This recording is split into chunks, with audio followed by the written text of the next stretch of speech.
What's happening, everyone? Welcome back to the channel. My name's Brian Mello with Marty's Buick GMC and Chevrolet. And in today's video, once this thing's done dinging at me, I'm going to show you guys how to customize your 12.3-inch fully digital instrument cluster.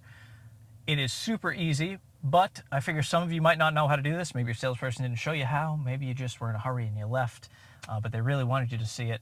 Well, I'm here to help you out. So what we're looking at right now is the default layout. It's probably what you're looking at now if you're driving one of these, or if you go to a dealership and are lucky enough to actually find one in stock and you take one for a test drive, this is probably what you're looking at. So over on the left, of course, we've got our compass, we've got our odometer, we've got our range down in the middle, so our distance till empty. We've got our water temp, we've got our speedo, we've got our RPMs, fuel gauge, two-wheel drive or four-wheel drive mode, and then our drive mode is right here.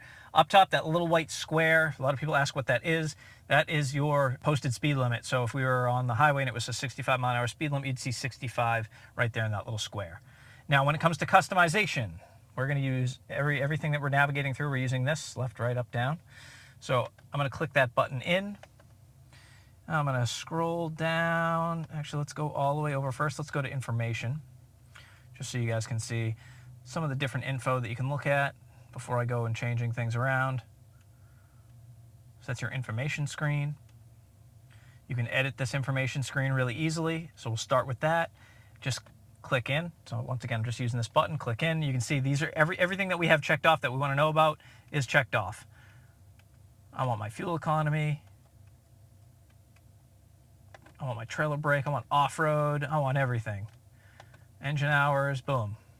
Now we're just going to hit left. That's going to bring us back. And now we have everything. So you can see we just added our engine hours and our off-road modes. Now, the layout overall, if we're going to go all the way over here to settings, and we're going to hit display layout. And we have 4 different options: classic, progressive, digital, and clean. Personally, I really like classic. That's just me. But here's a look at progressive. And I'll just back it out so you guys can see.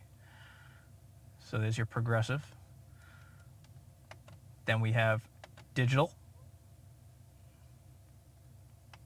And I'll back us out just so you guys can see.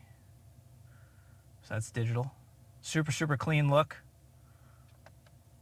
And I believe, let me just... Okay, I wasn't sure if digital had sweeping gauges.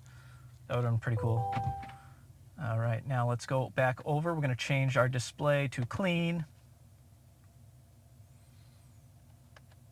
Doesn't get much cleaner than that. And now I'm just going to go back to classic really quickly. So back to classic.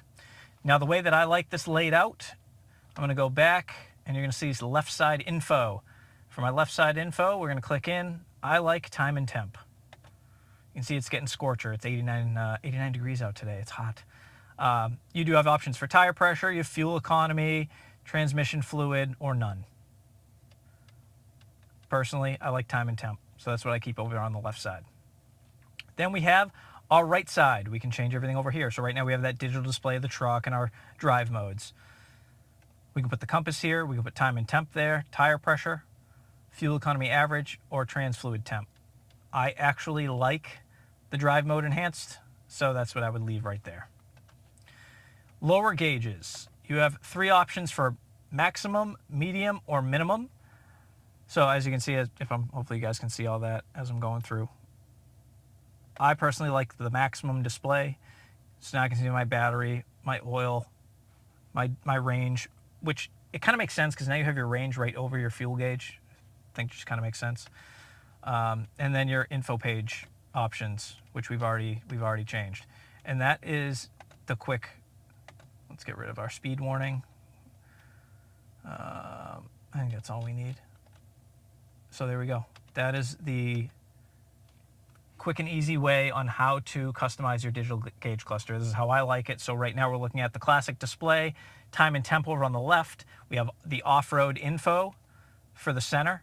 We have our like digital representation of the truck over on the right with our drive mode and whether or not we're in 4-wheel drive or 2-wheel drive, our standard RPM gauge, speedo, and everything else that you would want to see. So I like the more complex filled gauge cluster. Some people might not. Try different things, see what you like. I don't think anyone uses the damn compass. I'll tell you that right now. I think having the time and the temp over on the left side is much more beneficial than a compass. Once again, you guys can disagree with me if you want. Yell at me in the comments below. But I just wanted to make a quick video showing you guys how to do that. Once again, I'm just using the controls here to go scroll through your different info pages. You can see it going in the background. If you need to select something, just click in. If you need to go back, it's that left button there. Obviously, once I get out of there. So when you're at these screens, it's just the left button. Navigation you can also put in the middle, which is quite popular. But once you have your info pages set all up, you can just scroll through whatever info you want just by using this. And yeah, that's it. That's the quick down and dirty. I'm sitting in a 2022 Denali right now. If you're interested in checking out the full detailed walk around on this truck, I'll leave a link to that in the description below. There'll also be a link at the very end of this video, or you can click right here if you want as well. As always, I'd like to thank you all for watching. If you have any questions, concerns, or comments, or you want to see a piece of technology in here that I haven't touched on or haven't made a video on, or you got questions on, by all means, request it in the comments below. I'll do my best to make a video. Yeah, I appreciate all the support. Keep it going, guys. Hope you're all staying cool out there. I am dying in here. Turn the AC off so you guys wouldn't have to listen to the fan. I'm going to go ahead and test that out now. Take care, guys. I'll see you soon.